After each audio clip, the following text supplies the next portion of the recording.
ನಮಸ್ಕಾರ ಕದಂಬ ನ್ಯೂಸ್ಗೆ ಸ್ವಾಗತ. ನಾನು ಸೋನಿಕಾ ಸುದೇಶ್. ಮೊದಲಿಗೆ ಮುಖ್ಯಾಂಶಗಳು.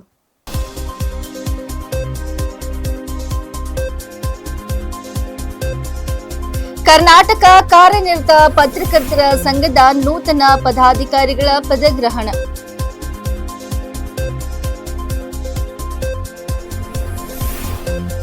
ಅಕ್ರಮ ಗಾಂಜಾ ಸಾಗಾಟ, ಇಬ್ಬರ ಬಂಧನ, 6.38 ಲಕ್ಷ ಮೌಲ್ಯದ ಮಾಲು ಜಪ್ತಿ.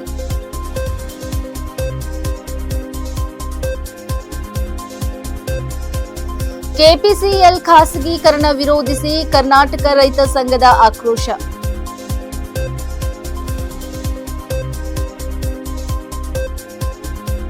ಮಾವಿನ ಹಣ್ಣು ತಿಂದ ಬೆನ್ನಲ್ಲೇ ಆರೋಗ್ಯ ಹದಗೆಟ್ಟು ಇಬ್ಬರು ಸಹೋದರಿಯರ ದುರ್ಮರಣ. ಸುದ್ದಿಯ ವಿವರಗಳು. 2025-26ನೇ ಸಾಲಿಗೆ ನೂತನವಾಗಿ ಆಯ್ಕೆಯಾದ ಕರ್ನಾಟಕ ಕಾರ್ಯನಿರತ ಪತ್ರಕರ್ತರ ಸಂಘದ ಜಿಲ್ಲಾ ಘಟಕದ ಪದಾಧಿಕಾರಿಗಳ ಪದಗ್ರಹಣ ಸಮಾರಂಭ ಹಾಗೂ ಪ್ರಥಮ ಜಿಲ್ಲಾ ಕಾರ್ಯಕಾರಿಣಿ ಸಭೆ ನಗರದಲ್ಲಿ ನಡೆಯಿತು. ಕಾರ್ಯಕ್ರಮದಲ್ಲಿ ಮುಖ್ಯ ಅತಿಥಿಯಾಗಿ ಭಾಗವಹಿಸಿದ್ದ ವಾರ್ತಾ ಮತ್ತು ಸಾರ್ವಜನಿಕ ಸಂಪರ್ಕ ಇಲಾಖೆಯ ಸಹಾಯಕ ನಿರ್ದೇಶಕ ಮಂಜುನಾಥ್ ಸುಳ್ಳೊಳ್ಳಿ ಮಾತನಾಡಿ, ಕರ್ನಾಟಕ ಕಾರ್ಯನಿರತ ಪತ್ರಕರ್ತರ ಸಂಘವು ವಾರ್ತಾ ಇಲಾಖೆಯ ಸಹಯೋಗದೊಂದಿಗೆ ರಾಜ್ಯದಾದ್ಯಂತ ಕಾರ್ಯನಿರ್ವಹಿಸುತ್ತಿರುವ ಏಕೈಕ ಸಂಘವಾಗಿದೆ. ಅನೇಕ ಜಿಲ್ಲೆಗಳಲ್ಲಿ ಪತ್ರಿಕಾ ಭವನಗಳ ನಿರ್ವಹಣೆಯನ್ನು ಸಂಘವೇ ಯಶಸ್ವಿಯಾಗಿ ಮುನ್ನಡೆಸುತ್ತಿದೆ. ಮುಂಬರುವ ದಿನಗಳಲ್ಲಿ ಬೀದರ್ ಜಿಲ್ಲೆಯಲ್ಲಿಯೂ ಇದೇ ಮಾದರಿಯ ಕಾರ್ಯಗಳು ನಡೆಯಲಿ ಎಂಬುದು ಎಲ್ಲರ ಆಶಯವಾಗಿದೆ ಎಂದು ಹೇಳಿದರು. ಕರ್ನಾಟಕ ಕಾರ್ಯನಿರತ ಪತ್ರಕರ್ತರ ಸಂಘದ ರಾಜ್ಯಾಧ್ಯಕ್ಷ ಶಿವಾನಂದ ತಗಡೂರ್ ಮಾತನಾಡಿ, ನೂತನ ಪದಾಧಿಕಾರಿಗಳು ಹುದ್ದೆಯನ್ನು ಪ್ರತಿಷ್ಠೆಯಾಗಿ ಪರಿಗಣಿಸದೆ ಜವಾಬ್ದಾರಿ ಹಾಗೂ ಕರ್ತವ್ಯವೆಂದು ಭಾವಿಸಿ ಸಂಘವನ್ನು ಮತ್ತಷ್ಟು ಬಲಪಡಿಸುವ ನಿಟ್ಟಿನಲ್ಲಿ ಕಾರ್ಯನಿರ್ವಹಿಸಬೇಕು ಎಂದು ಕರೆ ನೀಡಿದರು. ಪ್ರಾಸ್ತಾವಿಕವಾಗಿ ಮಾತನಾಡಿದ ಜಿಲ್ಲಾ ಸಂಘದ ಅಧ್ಯಕ್ಷ ಆನಂದ್ ದೇವಪ್ಪ, ಬೀದರ್ ಜಿಲ್ಲೆಯಲ್ಲಿ ಸಂಘದ ಬಲವರ್ಧನೆ ಹಾಗೂ ಸಂಘಟನೆಗೆ ರಾಜ್ಯ ಸಂಘದ ನಿರ್ದೇಶನದಂತೆ ಜಿಲ್ಲಾ ಸಮ್ಮೇಳನವನ್ನು ಯಶಸ್ವಿಯಾಗಿ ಆಯೋಜಿಸಲಾಗಿತ್ತು. ಸಮ್ಮೇಳನದಲ್ಲಿ ಕರ್ತವ್ಯ ನಿಷ್ಠೆ ಮೆರೆದ ಪತ್ರಕರ್ತರಿಗೆ ಪದಾಧಿಕಾರಿ ಸ್ಥಾನಗಳನ್ನು ನೀಡಲಾಗಿದೆ. ಹುದ್ದೆಗಾಗಿ ಹಾತುರೆಯದ ಕರ್ತವ್ಯಕ್ಕಾಗಿ ಮುನ್ನಡೆಯುವ ಮನೋಭಾವ ಎಲ್ಲರಲ್ಲಿ ಇರಬೇಕು. ದೊಡ್ಡದು ಚಿಕ್ಕದು ಎಂಬ ಭೇದವಿಲ್ಲದೆ ಎಲ್ಲರೂ ಒಗ್ಗಟ್ಟಿನಿಂದ ಕಾರ್ಯನಿರ್ವಹಿಸಿದರೆ ಬೀದರ್ ಜಿಲ್ಲಾ ಘಟಕವನ್ನು ರಾಜ್ಯಕ್ಕೆ ಮಾದರಿ ಸಂಘವನ್ನಾಗಿ ರೂಪಿಸಬಹುದು ಎಂದು ಹೇಳಿದರು. ಕಾರ್ಯಕ್ರಮದಲ್ಲಿ ನೂತನ ಪದಾಧಿಕಾರಿಗಳಿಗೆ ಪದಗ್ರಹಣ ನೆರವೇರಿಸಲಾಯಿತು. ಬಳಿಕ ನಡೆದ ಪ್ರಥಮ ಜಿಲ್ಲಾ ಕಾರ್ಯಕಾರಿಣಿ ಸಭೆಯಲ್ಲಿ ಸಂಘದ ಅಭಿವೃದ್ಧಿ, ಸದಸ್ಯರ ಹಿತಾಸಕ್ತಿ ಹಾಗೂ ಮುಂದಿನ ಕಾರ್ಯಕ್ರಮಗಳ ಕುರಿತು ಚರ್ಚೆ ನಡೆಯಿತು. ಹಲವು ಪತ್ರಕರ್ತರು ಹಾಗೂ ಸಂಘದ ಪದಾಧಿಕಾರಿಗಳು ಉಪಸ್ಥಿತರಿದ್ದರು. ಸಾಧ್ಯವಾದ ಮಟ್ಟಿಗೆ ನಾವು ಪತ್ರಕರ್ತರ ಸುದ್ದಿ ಜೊತೆ ಅವರ ಸೇವೆಗಳಲ್ಲಿ ಇತರೆ ಈಗ ಬಸ್ ಪಾಸ್ ಆಯಿತು, ಅಕ್ರೆಡಿಟೇಷನ್ ಆಯಿತು, ಅವ್ರಿಗೇನಾದರೂ ಕೆಲವೊಂದು ಚಿಕಿತ್ಸೆಗೆ ಇದ್ದಾದರೂ ಸಹ ನಾವು ಕೆಲವೊಂದು ರೆಫರೆನ್ಸ್ ಮಾಡಿರುವಂಥ ಉದಾಹರಣೆಗಳು ಬಾಗಲಕೋಟೆಯಲ್ಲಿ ಇದ್ದೀವಿ. ನಾವು ಹೆಚ್ಚಿನ ಸರ್ವಿಸ್ ಮಾಡಿದ್ದು 11 ವರ್ಷ ಬಾಗಲಕೋಟೆಯಲ್ಲಿ. ಸರ್ ಅಲ್ಲಿ ಒಂದು 2-3 ಕಾರ್ಯಕ್ರಮಕ್ಕೂ ಬಂದಿದ್ದು. ನಾನಲ್ಲಿ ಒಂದು ಚಾಲುಕ್ಯರ ನಾಡಿನ ಸಂಶೋಧನೆಗೆ ಬೇಕಂತ ಬಂದಿದ್ದೆ ಅಲ್ಲಿ ಬಾಗಲಕೋಟೆಯಲ್ಲಿ. ಬಟ್ ಇಲ್ಲಿ ನಾನು ಉದ್ದೇಶಪೂರ್ವಕವಾಗಿ ಇಷ್ಟು ದೂರ ಬಂದೆ ಈ ಬಸವ ಕಲ್ಯಾಣ ಅನ್ವೇಷಣೆಗೆ. ಈ ಇಷ್ಟಲಿಂಗ ಶಿವಯೋಗ ಬಸವಣ್ಣವರು ಹೇಗೆ ಒಲಿತವ್ರಿಗೆ ಅಂತ ಅದು ಆ ಸಂಶೋಧನೆಗೆ ಬಂದಿದ್ದು. ಬಟ್ ಇಲ್ಲಿ ನನಗೆ ಕಂಡು ಬಂದಿದ್ದು ಏನಂದರೆ, ಇಲ್ಲಿ ನನಗೊಂದು ಎಲ್ಲ ಕಡೆ ಯಾವ ರೀತಿ ಪತ್ರಿಕೆಗಳಿದ್ದಾವೆ, ಬಾಗಲಕೋಟೆಯಲ್ಲಿ ಸಾಕಷ್ಟು ಪತ್ರಿಕೆಗಳು ಇದ್ದಾವೆ. ಪತ್ರಿಕೆಗಳು ಸರ್ಕ್ಯುಲೇಷನ್ ಇರಬೇಕು, ಹೌದು, ಹೋಗ್ತೀನಿ. ಆದರೆ ಈ ಭಾಗದಲ್ಲಿ ಕಲ್ಯಾಣ ಕರ್ನಾಟಕದಲ್ಲಿ ಸ್ವಲ್ಪ ಪ್ರಸಾರ ಸಂಖ್ಯೆ ಕಡಿಮೆ ಇದ್ರೂ ಸಹ ಪತ್ರಿಕೆಗಳು ಬೆಳಿಬೇಕಿಲ್ಲ ಅಂತ ನನಗೆ ಕಂಡು ಬಂದಿದ್ದು. ಯಾಕಂದರೆ ಭಾಷಾ ಸಮಸ್ಯೆ ಒಂದು ಕಡೆ ಆದರೆ ಮಕ್ಕಳಿಗೆ ನಾನು ನಿಮ್ಮ ಸುದ್ದಿಗಳನ್ನೇ ನೋಡಿ ಹೇಳೋದು, ಎಷ್ಟು ಕನ್ನಡ ಕಠಿಣ ಅಂದರೆ ಈ ಅಟ್ಲೀಸ್ಟ್ ಇದೊಂದು ಮಾಧ್ಯಮ ಆಗಿ ಬೆಳೀತಾ ಇರ್ತದೆ. ಅಟ್ಲೀಸ್ಟ್ ಒಂದು 50 ಜನ ಓದಿದ್ರು ಸಾಕು ಅಂತ ನಾನು DC ಮೇಡಮ್ ಅವ್ರಿಗೆ ಇದೇ ಮಾತು ಹೇಳಿದೆ. ಮೇಡಮ್, ಪ್ರಸಾರ ಸಂಖ್ಯೆಗಿಂತ ಇಲ್ಲಿ ಕನ್ನಡ ಹೆಚ್ಚಿಗೆ ಬೆಳೀಬೇಕಾಗಿದೆ. ಅಟ್ಲೀಸ್ಟ್ ಒಂದು 5% 10% ಪತ್ರಿಕೆಗಳು ಅದರಲ್ಲಿ ತೊಡಸ್ಕೊಂಡು ಅವರ ಸೇವೆ ಮಾಡಿದ್ರು ದೊಡ್ಡ ಕೆಲಸ ಅಂತ. ನಾವು ಈ ರಾಜ್ಯ ಕಾರ್ಯನಿರತ ಪತ್ರಕರ್ತರ ಸಂಘ ಮತ್ತು ವಾರ್ತಾ ಇಲಾಖೆ ಯಾವಾಗಲೂ ಅನನ್ಯವಾಗಿ ಕಾರ್ಯನಿರ್ವಹಿಸ ಸೇವಾ ಮಾಡ್ತಾ ಬಂದವರು. ಎಲ್ಲ ಜಿಲ್ಲೆಗಳಲ್ಲಿಯೂ ಸಹ ರಾಜ್ಯ ಸರ್ಕಾರವೂ ಸಹ ಮತ್ತು ನಮ್ಮ ವಾರ್ತಾ ಇಲಾಖೆಯೂ ಸಹ ಕಾರ್ಯನಿರತ ಪತ್ರಕರ್ತರ ಸಂಘಕ್ಕೆ ನೀಡಿರುವಂಥ ಮಾನ್ಯತೆಯೇ ಹೆಚ್ಚು.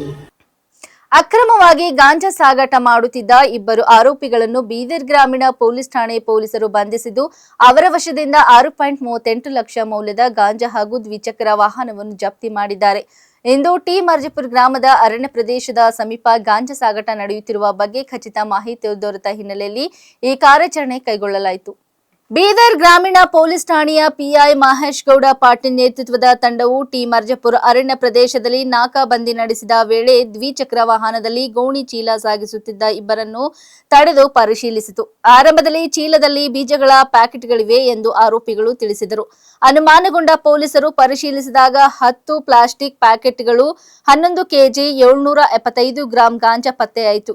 ವಿಚಾರಣೆ ವೇಳೆ ಹೆಚ್ಚಿನ ಹಣ ಗಳಿಸುವ ಉದ್ದೇಶದಿಂದ ಬೀದರ್ನಲ್ಲಿ ಗಾಂಜಾ ಖರೀದಿಸಿ ಮಾರಾಟ ಮಾಡಲು ಸಾಗಿಸುತ್ತಿದ್ದಾಗಿ ಆರೋಪಿಗಳು ಒಪ್ಪಿಕೊಂಡಿದ್ದಾರೆ ಎಂದು ಪೊಲೀಸರು ತಿಳಿಸಿದ್ದಾರೆ. ಆರೋಪಿಗಳಿಂದ 5,88,750 ರೂಪಾಯಿ ಮೌಲ್ಯದ ಗಾಂಜಾ ಹಾಗೂ ಕೃತ್ಯಕ್ಕೆ ಬಳಸಿದ ಕೆಎ 38L 0781 ಸಂಖ್ಯೆಯ ದ್ವಿಚಕ್ರ ವಾಹನ ಸೇರಿದಂತೆ ಒಟ್ಟು 6,38,750 ರೂಪಾಯಿ ಮೌಲ್ಯದ ಮುದ್ದು ಮಾಲು ಜಪ್ತಿ ಮಾಡಲಾಗಿದೆ. ಈ ಸಂಬಂಧ ಗಾಂಜಾ ವ್ಯವಹಾರದಲ್ಲಿ ಭಾಗಿಯಾಗಿರುವ 5 ಆರೋಪಿಗಳ ವಿರುದ್ಧ ಪ್ರಕರಣ ದಾಖಲಿಸಿ ತನಿಖೆ ಮುಂದುವರೆಸಲಾಗಿದೆ. ಬಂಧಿತ ಇಬ್ಬರನ್ನು ನ್ಯಾಯಾಂಗ ಬಂಧನಕ್ಕೆ ಒಪ್ಪಿಸಲಾಗಿದೆ. ಬೀದರ್ ಜಿಲ್ಲಾ ಪೊಲೀಸ್ ವರಿಷ್ಠಾಧಿಕಾರಿಗಳಾದ ಮಾನ್ಯ ಪ್ರದೀಪ್ ಗುಂಟಿ IPS ರವರ ಮಾರ್ಗದರ್ಶನದಲ್ಲಿ ನಿನ್ನೆ ಬೀದರ್ ಗ್ರಾಮೀಣ ಪೊಲೀಸ್ ಠಾಣಾ ವ್ಯಾಪ್ತಿಯ ಟಿ ಮಿರ್ಜಾಪುರ ಗ್ರಾಮದ ಬಳಿ ಒಂದು ಅರಣ್ಯ ಪ್ರದೇಶದ ಬಳಿ ಒಂದು ಮಾಹಿತಿಯನ್ನು ಬಂದ ಮೇರೆಗೆ ಮಾಹಿತಿ ಖಚಿತ ಮೇರೆಗೆ ನಾವು ಅಲ್ಲಿ ಅಧಿಕಾರಿ ಸಿಬ್ಬಂದಿಗಳು ಹೋಗಿ ಇಬ್ಬರು ವ್ಯಕ್ತಿಗಳು ವಿಚಾರಣೆ ಮಾಡಲಾಗಿ ಅವರಿಂದ ನಾವು 11 ಕೆಜಿ 700 ಗ್ರಾಮನ್ನು ಗಾಂಜಾವನ್ನು ಜಪ್ತು ಮಾಡಲಾಗಿದ್ದು ಅದರ ಜೊತೆಗೆ ಒಂದು ಬೈಕನ್ನು ಕೂಡ ನಾವು ಜಪ್ತು ಮಾಡಲಾಗಿದೆ. ಒಟ್ಟು ಮೌಲ್ಯ 6,38,000 ಆಗಿದ್ದು ಪ್ರಕರಣವನ್ನು ದಾಖಲೆ ಮಾಡಿದ್ದು ಮುಂದಿನ ತನಿಖೆ ಕೈಗೊಳ್ಳಲಾಗಿದೆ. ಈಗಾಗಲೇ ಜಿಲ್ಲಾ ಪೊಲೀಸ್ ವರಿಷ್ಠಾಧಿಕಾರಿಗಳು ಮಾನ್ಯ ಪ್ರದೀಪ್ ಗುಂಟಿ ಸಾಹೇಬರು ಮತ್ತು ನಾವು ಕೂಡ ಹಲವಾರು ಬಾರಿ ಸೂಚನೆ ನೀಡಿದ್ದೇವೆ. ಇಂಥ ಘಟನೆಗಳು ಜರುಗಿದ ಪಕ್ಷದಲ್ಲಿ ಅಂಥವ್ರ ಮೇಲೆ ಕಠಿಣ ಕ್ರಮ ಜರುಗಿಸಲಾಗುವುದೆಂದು ಸೂಚಿಸಲಾಗಿದೆ.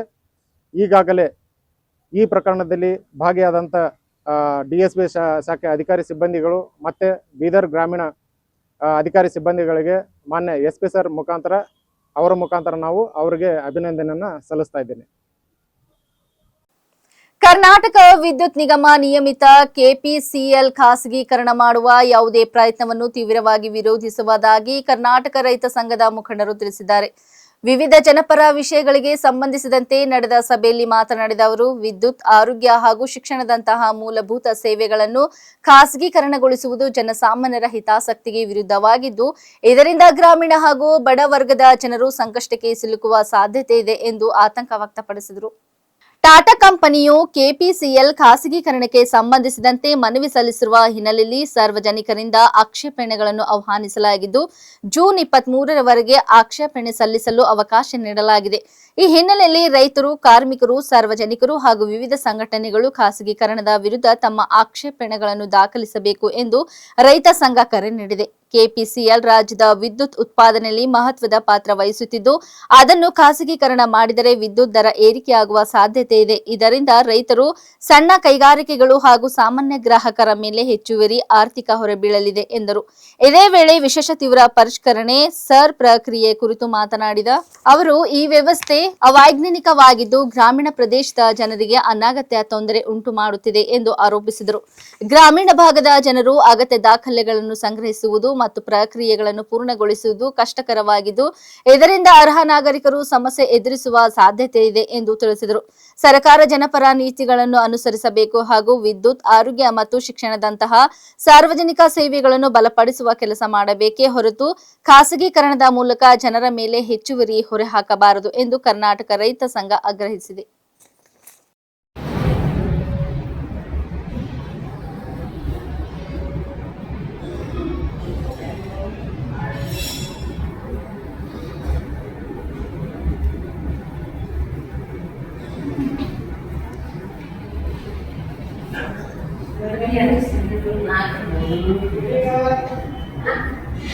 ವಿಚಾರಗಳ ಬಗ್ಗೆ ನಾವು ಚರ್ಚೆ ಮಾಡಿ ಚಳುವಳಿ ಕಟ್ಟಲಿಕ್ಕೆ ಮಾಡಿರ್ತಕ್ಕಂಥದ್ದು ಒಂದು. ಮೊದಲನೇದು, ಟಾಟಾ ಪವರ್ ಕಂಪನಿಯವರು ಇಡೀ ಕರ್ನಾಟಕದ ವಿದ್ಯುತ್ ಕಂಪನಿಯನ್ನು ಖಾಸಗೀಕರಣಗೊಳ್ಳಲಿಕ್ಕೆ ಬೇಕಾದಂಥ ರೀತಿಯಲ್ಲಿ ಅಪ್ಲಿಕೇಶನ್ ಕೊಟ್ಟಿದ್ದಾರೆ KPTCL.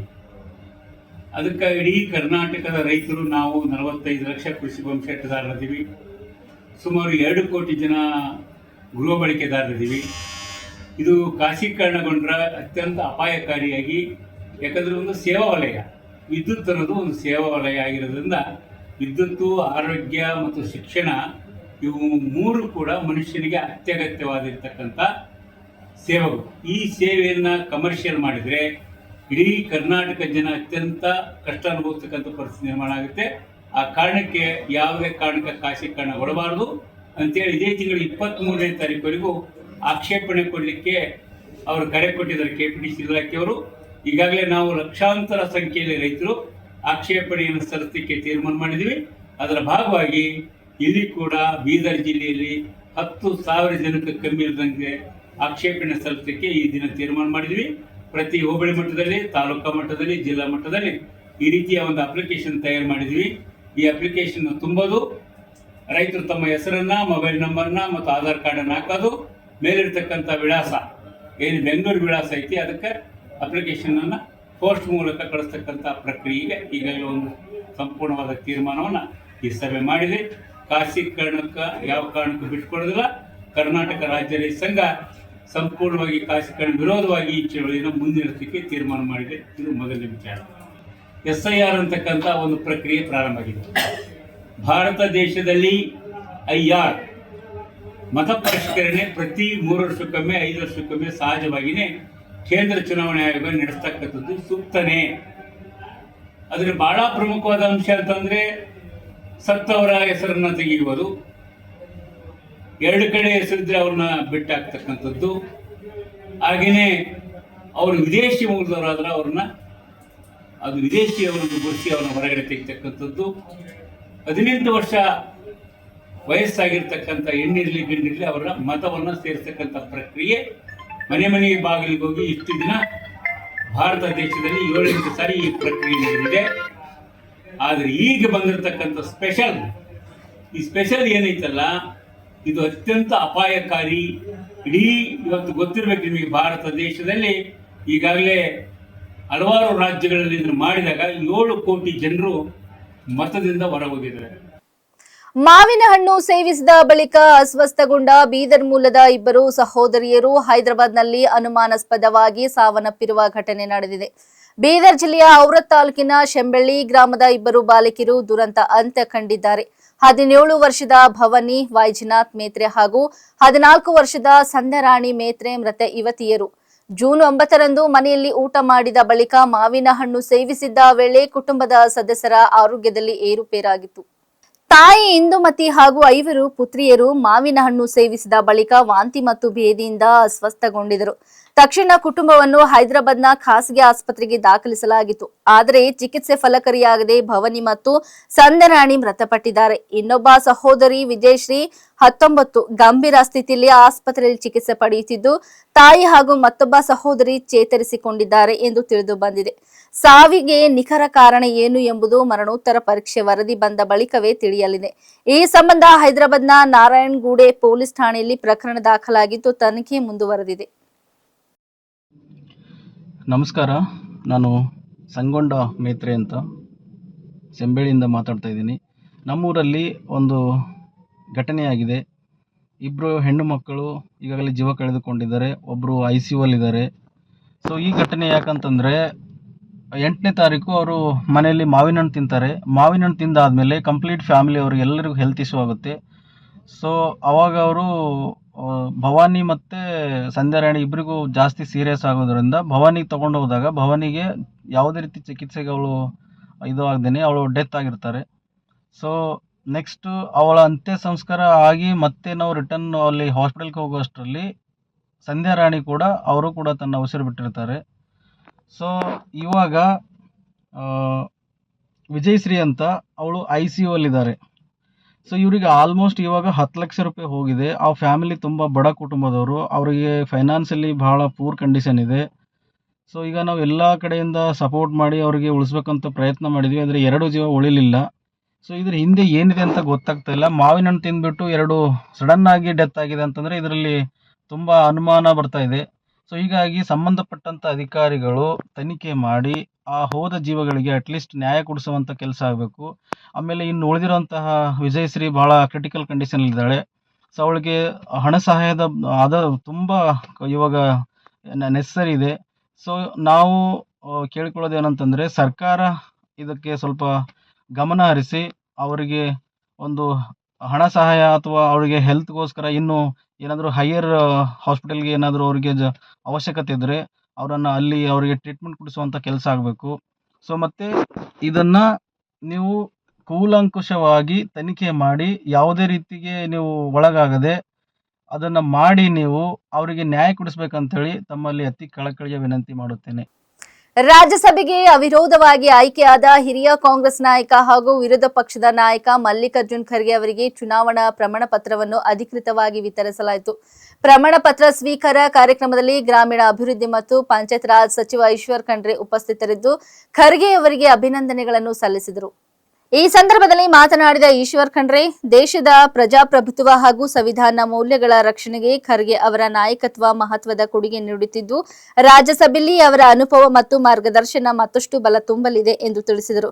ಖರ್ಗೆ ಅವರ ಅವಿರೋಧ ಆಯ್ಕೆಯು ಪಕ್ಷದ ನಾಯಕತ್ವದ ಮೇಲಿನ ವಿಶ್ವಾಸಕ್ಕೆ ಸಾಕ್ಷಿಯಾಗಿದೆ ಎಂದರು.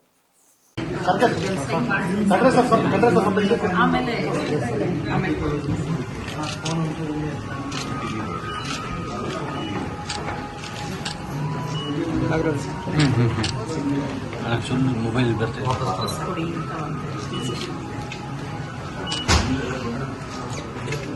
ಸ್ವಲ್ಪ ಕ್ಯಾಮ್ರಾ ಸ್ವಲ್ಪ ಮೇಲೆ ಸ್ವಲ್ಪ ಹಿಂದೆ ಸರ್. ನಮ್ಮ ರಾಜ್ಯದ ಭಾಷೆ, ಭೂಮಿ ಮತ್ತು ನೀರಿನ ವಿಚಾರದಲ್ಲಿ ನಾವು ಯಾವುದೇ ರಾಜಿ ಮಾಡಿಕೊಳ್ಳುವುದಿಲ್ಲ. ಅವರು ಬಂದು ದೇವರ ಆಶೀರ್ವಾದ ಪಡೆದುಕೊಂಡು ಹೋಗಲಿ ಎಂದು ತಮಿಳುನಾಡು ಮುಖ್ಯಮಂತ್ರಿ ಜೋಸೆಫ್ ವಿಜಯ್ ಅವರು ಇಂದು ಕೊಲ್ಲೂರಿನ ದೇವಾಲಯಕ್ಕೆ ಭೇಟಿ ನೀಡುತ್ತಿರುವ ಹಿನ್ನೆಲೆಯಲ್ಲಿ ಕರ್ನಾಟಕ ಗೃಹ ಸಚಿವ ಪ್ರಿಯಾಂಕ್ ಖರ್ಗೆ ಹೇಳಿದ್ದಾರೆ. ತಮಿಳುನಾಡು ಸಿಎಂ ಅವರು ಇಂದು ಕೊಲ್ಲೂರಿಗೆ ದೇವರ ದರ್ಶನ ಮಾಡಲು ಬರುತ್ತಿದ್ದಾರೆ. ಬರಲಿ, ಅವರು ಬಂದ ತಕ್ಷಣ ನಾವು ನಮ್ಮ ಹಕ್ಕನ್ನು ಬಿಟ್ಟು ಕೊಡುತ್ತಿಲ್ಲ. ನಾಡಿನ ಭಾಷೆ, ನೆಲ, ಜಲದ ಬಗ್ಗೆ ಸುಪ್ರೀಂ ಕೋರ್ಟ್ ಸರಿಯಾದ ಆದೇಶ ನೀಡಿದೆ. ನಾವು ಅದರ ಪ್ರಕಾರ ನಡೆದುಕೊಳ್ಳುತ್ತೇವೆ. ಅದರಲ್ಲಿ ರಾಜಿ ಇಲ್ಲ. ಅವರು ಬಯಸುವುದನ್ನು ದೇವರಲ್ಲಿ ಕೇಳಿಕೊಳ್ಳಲಿ. ನಾವು ಬೇಡ ಎಂದು ಆಕ್ಷೇಪಿಸುವುದೇಕೆ ಎಂದು ಕೇಳಿದರು. ನೋಡಿ, ಸುಪ್ರೀಂ ಕೋರ್ಟ್ ಆದೇಶ ಇದೆ.